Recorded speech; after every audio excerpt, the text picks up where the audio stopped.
Just like any hobby or sport, there can be things that some divers struggle with when they're new to it. Now, I've been working in the industry my entire professional life, and I've taught many divers how to take their very first breath underwater, so I've seen where divers can often struggle, and I'm here to help. Hi all of you awesome scuba divers out there, welcome to the Scuba Diver Magazine channel, your favourite place for the latest scuba diving news and gear reviews.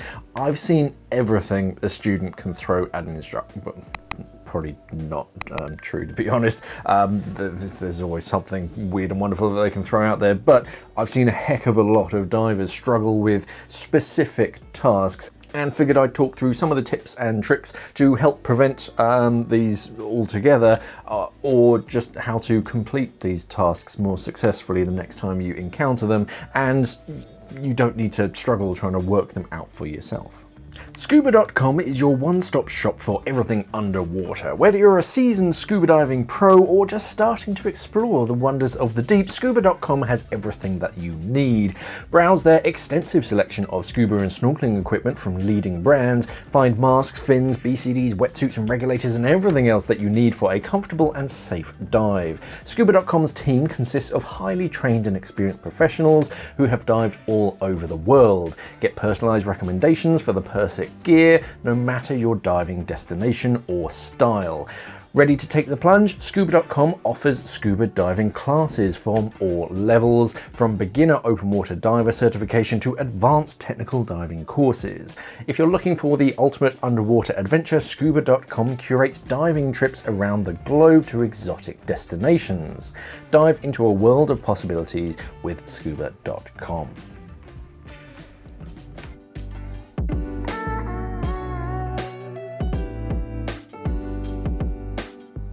This is one of those little skills that sounds really easy when you read it on a slate, but in practice, many new divers really do struggle with this skill. Disconnecting your low pressure inflator hose and then reconnecting it in the water is a very handy skill to have to be able to do without thinking, and in a runaway ascent, you need to do it fast. So one thing is, that you'll always find with this is that it's very easy when your regulators are purged and there's no pressure inside of them. Not so easy when your regulators are pressurized. The trick here is to push against the pressure that's inside of the hose. If you focus all of your efforts into just retracting that collar, you're not going to get very far. Use 2 or 3 fingers to grip the hose itself and then push that hose into the inflator. Then with your remaining finger and thumb, retract that collar and you'll find it pops off very easily. The same with reconnecting it. Once it's actually on the fitting, just ignore that collar. You can let go of that altogether. It's not getting any closer or any further away. Now just focus on pushing that hose into that inflator. Use the other hand to brace and hold onto the inflator for something to push against, but most of the hard work goes into pushing the hose into the inflator, pushing them together, pushing into that pressure instead of trying to retract the collar. And the collars themselves do come in different designs if you shop around, so you can find some that are a bit easier to grab hold of, especially if you're wearing gloves.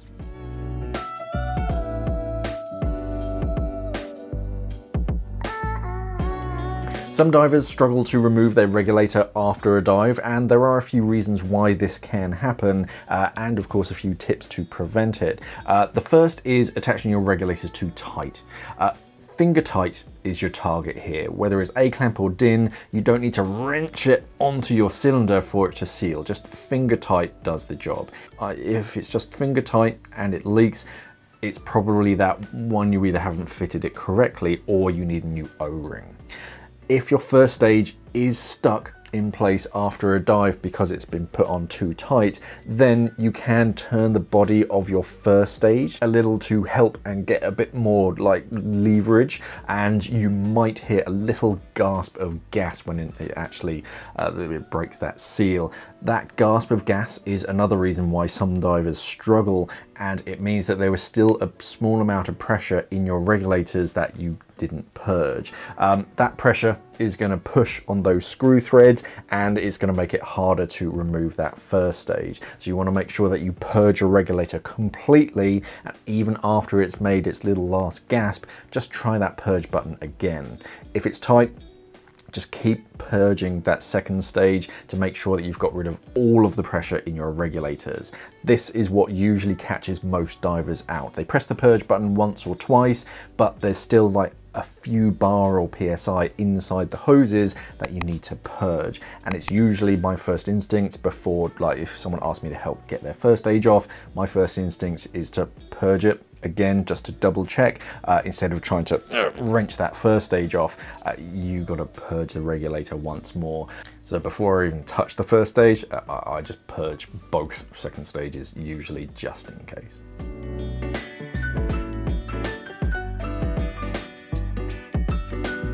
If I get asked anything before a dive by another diver, it's how much weight they should use. And that's because there isn't like a spreadsheet that you can type your details into and it spits out how much lead to bring. But, well, technically there is, like this one, but I don't carry this one with me.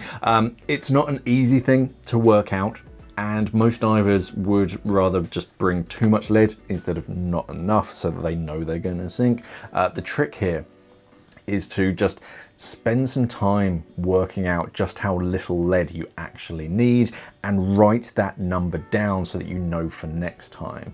Just allocate a bit of time with your dive buddy. Tell people if you're on a dive boat, just say, hey, I'm just going to do a weight check. I haven't like done a fully comprehensive weight check. Just give me some time. The best way is to get in the water with an empty BCD and a near empty cylinder. It's usually best at the end of a dive, so you've got like 50 bar left in your cylinder, and somewhere safe, obviously, not in the middle of the ocean, because yeah, you've got half empty cylinder, but with a buddy as well. It's nice to have an extra pair of hands with you, and you should be able to hover just under the surface horizontally with the lead that you've got and an empty BCD. If you sink or you need to add gas to your BCD, you've got too much lead. You can just take some of that off and hand that to your buddy. Now, once you've got down to a level where you can stay without having any gas in your BCD or your dry suit, that's the perfect amount. Write that amount of lead down somewhere conspicuous, along with everything that you're wearing, your BCD, your regulators, your wetsuit, your dry suit, everything that you're wearing, and the type of water that you're diving in as well, where you are, and you can start to build a database of how much lead you need based on the thickness of wetsuit, whether it's salt water or fresh water, and you then know for your next dive roughly how much you need and leave it less up to chance or guesswork.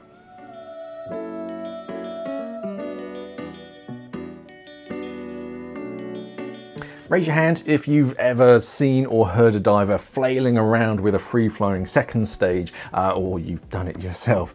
Regulators, they're designed to give you more gas instead of no gas if something like breaks or goes wrong with them, so they do sometimes free flow. And there are a few tips to just stop this from happening in the first place and to stop it once it's actually happening.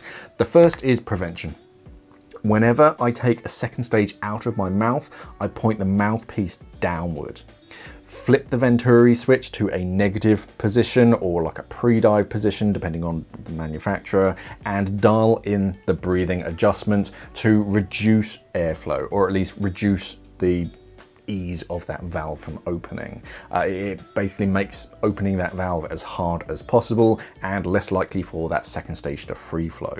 If you take a second stage and put it mouthpiece upwards and just lower it into water, it'll start bubbling. Whereas if you do it mouthpiece downwards, it won't. So as soon as it comes out of my mouth, it's pointing downwards, and I've usually already switched that Venturi and dialed in that dialer breath.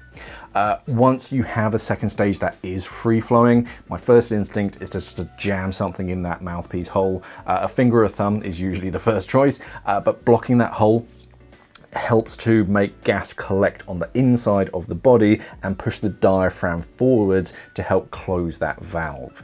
If it's been free flowing for any length of time or in your particularly cold waters and the valve is frozen in an open position, sticking your fingers in won't work, then you need to close the valve itself. If you can't reach that valve, then you can crimp the hose in an emergency, but only really do that as a last resort. Bending your hoses completely is not good for your hoses. So try and reach it, try and get your buddy to close a valve. I've had to do that on for other divers in the water. Close that valve, and if there's no one around you or they're just flailing themselves, then bend that hose, and that can help to prevent it.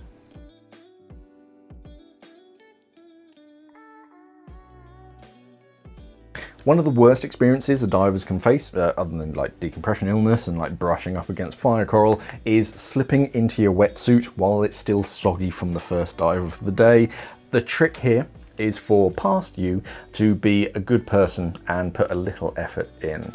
As soon as you can after your dive, hang your wetsuit up inside out and in the windiest, driest place that you can find. Avoid direct sunlight if you can, as that can damage your suit. It'll dry your suit faster if you leave it in direct sunlight, but you'll need to buy a replacement sooner because the sun's UV rays just damage the materials. If there's no chance of your suit drying, even if you hang it inside out, what's the point in leaving it the right way up? Because if the outside is dry, that's not the bit that's touching your skin. The inside is the bit that touches your skin, so turn it inside out first. But if there's no chance your surface interval is too short, or it's like a really cold, drizzly day or something, and there's no chance of your suit drying between them, pour some hot water inside the suit so that at least it isn't cold and wet when you're getting into it. And if you're diving with a hood, then personally I tend to bring more than one hood with me on a trip, one for each dive of the day. They don't take up much space. There's no need to hang up your hood or your first and second hood somewhere to try and make it dry. You can just swap it out for a fresh one. The same with gloves, but I dry gloves nowadays.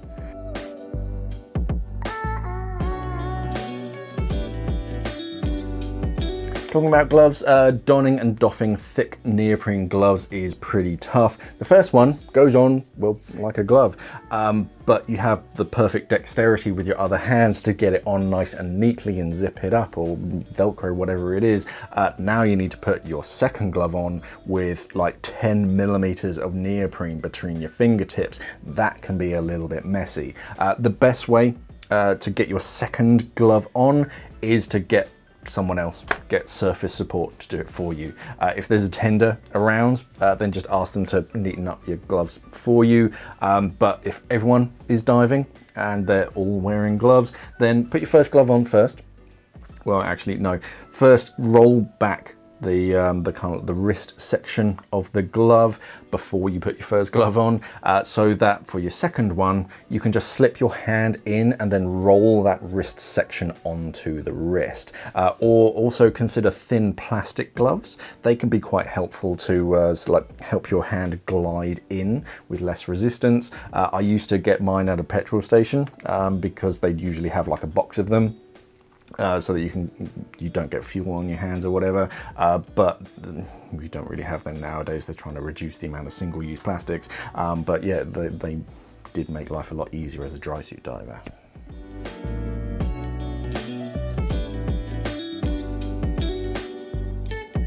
Everybody's favorite part of the dive is getting into a rib. Ribs are rascally creatures at times, and there are a few techniques to getting into them with your remaining dignity. If it's the start of the dive and you're fully kitted up and you're stepping down into the rib from like a liverboard or a pier or whatever it is, then take your time and think about how your body weight is going to move the boat itself. Step on one of the sides and it will have a certain amount of squidge, like a bouncy castle, and it will have grip pads on some parts but not all of the tender. So think about where you're going to put your feet so that you don't slip, and of course grab onto something solid or another person. Don't just I'm going to go bum bum bum and go for it. Just wait, make sure everyone's paying attention. When they're ready and they're making eye contact, put your hand out and they'll help you in. And then as soon as you're in, you're standing on the proper deck, plant your butt down as soon as you can and then shuffle from there. But try to keep things even. If all divers are on one side of a rib, it's going to capsize. So fill up both sides of the rib from the back. So if you're the first one in, go to the far side and then sit at the back. Next one goes to the near side and then at the back, and then you just stack from there. It's best if you could have buddy pairs opposite from one another so that you can talk to your buddy more efficiently and then roll in at the same time. If it's the end of the dive, you're in the water, the rib's on the top of the water, and you're trying to get back into the rib, the first thing is lead weights come off. Whether it's a weight belt or integrated weight pouches, take them out securely, make sure you've got a good grasp of it, and then pass that up to someone in the boat, because you don't know what's like on the deck. You don't want to crush someone's camera or dive computer or regulator, whatever it is. So wait for them to like give you the go ahead, pass up the lead, they'll take it and put it somewhere secure. Then your BCD, leave your mask and your fins in place. Take your BCD off, pass that up, cylinder towards the tender and help them out. Just push the bottom of the cylinder upwards. Hold on to the rope. There's usually a rope along the side, and then bob up and down with the movement of the boat. As the side goes down, you want to be down under the water. That's why you still got your mask on and maybe even a snorkel. And then let it, as it pulls back up, let it pull you upwards whilst you fin upwards. The side of the rib will then dip back downwards as you continue upwards because you're finning, and then you can either land on your tummy like a penguin, or as you're going up, you can actually push downwards, twist, and then land on your bum and then sit with your fins in the water like a pro.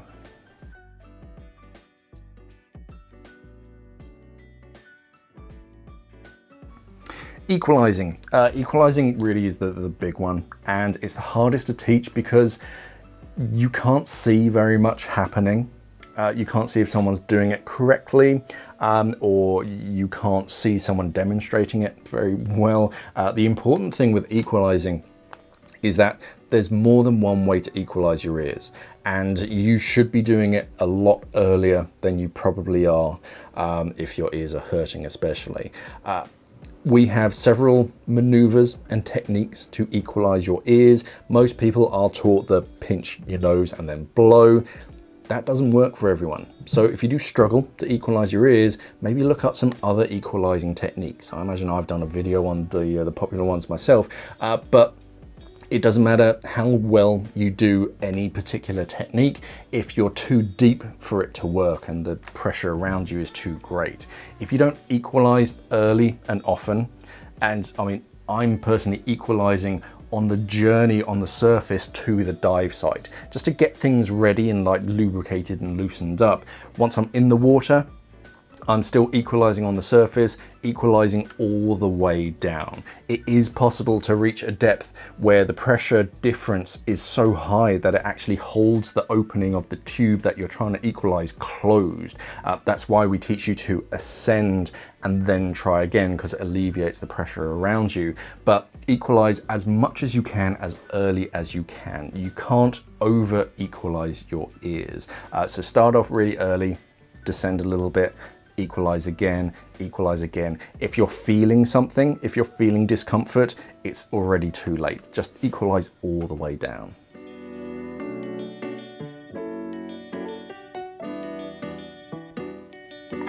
Diving has a way of turning you around and like discombobulating some divers, especially in poor visibility, but there are some tricks to getting back on the correct boat, and the first one is to just turn around and look at what the bottom of your boat looks like from the direction that you'll be heading back from. So take a mental picture of the hull and propeller of your dive boat, because they're all slightly different. You're looking at the color, you're looking at the like overall design, the propeller, how many actual blades do they have, and like where are they located, if there's more than one. Just after you've jumped in, after you've like started the dive, after your first few fin kicks in the direction you're going, turn around, actually look at your dive boat you've just jumped in from, as well as any like mooring and anchor lines. Like how are they placed, where do they attach on the boat, and then where do they attach onto whatever they're attached to.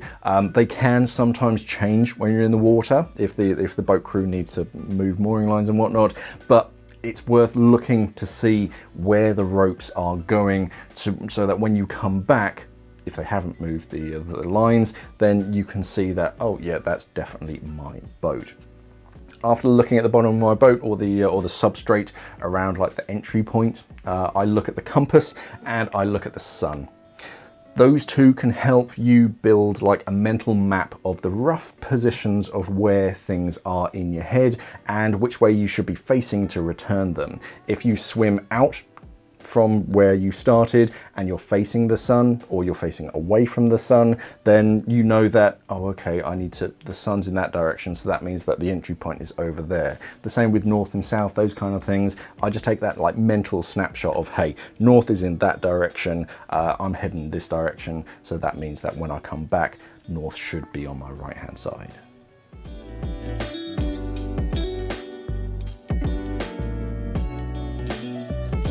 This sets a lot of divers off, and I was actually taught to be very careful about how I talk about these particular skills as instructor.